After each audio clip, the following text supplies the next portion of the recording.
Hi everyone, welcome back to HardReset.Info channel. Today I will show you how to save notes, create notes from chat and save for later on Google NotebookLM. I will do it on iOS.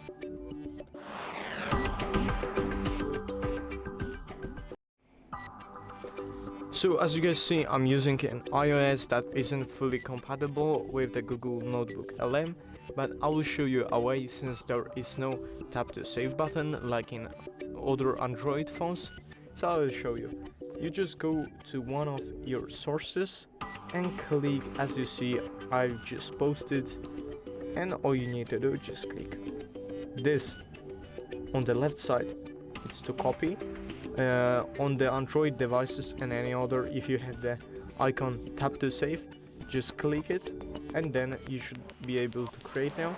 But click copy test, click paste, and as you see it creates a new one. Thank you guys for watching this video. I hope you guys enjoyed.